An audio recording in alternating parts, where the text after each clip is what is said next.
Oktobar je međunarodni mesec borbe protiv raka dojke. Po prvi put ove godine su organizovane šetnje podrške obolelim ženama od ove bolesti u Beogradu, Novom Sadu i Nišu. Svake godine u Srbiji od raka dojke oboli oko 4000 žena. Neki od njih koje su uspele da pobede ovu tešku bolest govore za TV mrežu. Priča Adama Santovca. Ovaj spomenik je već 85 godina simbol Beograda i Srbije. Ispod beogradskog pobednika nalazimo se sa dve pobednice iz Sombora. Valerija Lalić i Milica Marinković su godinama vodile rat sa bolešću. Ja sam pobedila rak dojke. Pa borba traje već 22 godine, s obzirom da sam se prvi put operisala 91. godine. Znači, tu su bile i operacije, i hemoterapije, i zračne terapije.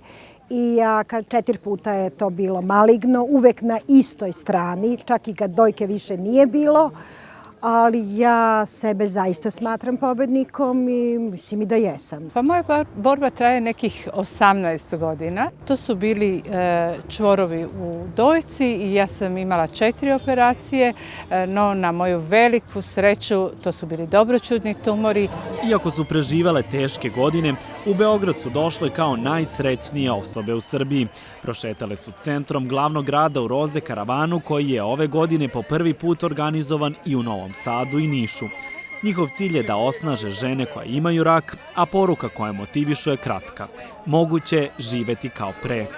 Živeti kao pre zapravo znači živeti kao pre bolesti ili živeti bolje nego pre bolesti. Bolest je Milici Marinković pružila ono što je oduvek želela, a ranije se nije usudila, da počne da piše. 10 godina sakupljala je priče obolelih od raka sa željom da prenese hrabrost žena, čije su ispovesti zapisane.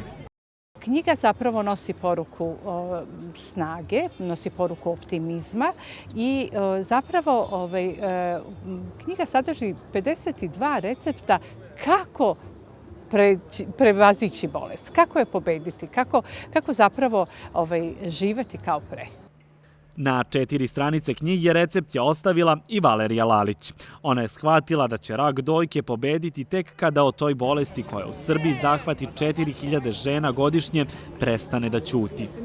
Znači, o raku dojke treba pričati otvoreno. Ja sam se s tim susrela, ja sam se s tim borila, ja sam se sa tim izborila i hoću da ti kažem, hoću da ti pričam, da znaš o čemu se radi. Presudnu ulogu u borbi naših pobednica odigralo je Društvo za borbu protiv raka iz Sombora. U udruženju se okupljaju uglavnom žene koje su različite po karakteru, ali ih vezuje ista bolest.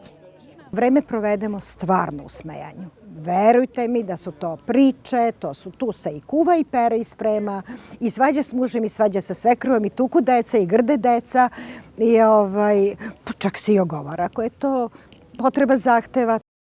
Udruženje poslednjih godina vodi Đerđi Šarić, koja je doktorka na odeljenju onkologije bolnice u Somboru. Volonterskim radom u slobodno vreme druži se sa pacijentima. Doktorka Šarić pokušava da od udruženja napravi desnu ruku državnim centrima onkologije. Sa jedne strane bolesti je pacijent, a sa druge strane bolesti je zdravstveni radnik, a prema mom nekom mišljenju bolest treba da nam je na suprotnoj strani, a sa ove strane i zdravstveni radnik i pacijent. Delić te atmosfere naše sagovornice prenose i u sela u okolini Sombora. Kroz akciju Zdravka nekoliko puta godišnje putuju u ruralne sredine gde edukuju i podižu svest o raku. Uz obučavanje samopregledu dojke one se savetuju da idu i na redovnu kontrolu kod lekara. I to je veliko ohrabrenje jer žena na selu dok sve svoje poslove završi, dok obezbedi kuću, skuva ručak, nahrani stoku, dok brine, umori se i ne stigne da brine o sebi. Žene s rakom dojke u Zapadno-Bačkom okrugu se mogu osloniti i na psihološku pomoć Izabele Rašković.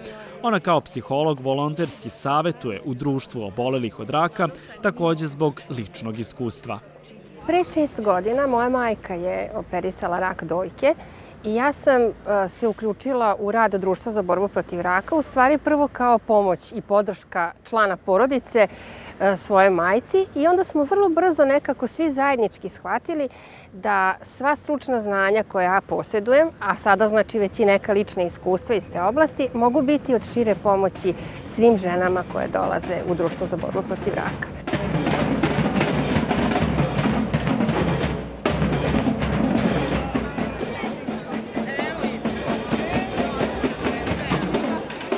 Zašto je važno boriti se?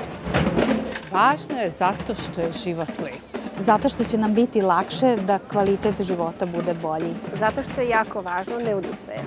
Boriti se zato što vredi živeti i uvek postoji razlog zbog koga treba da se živi.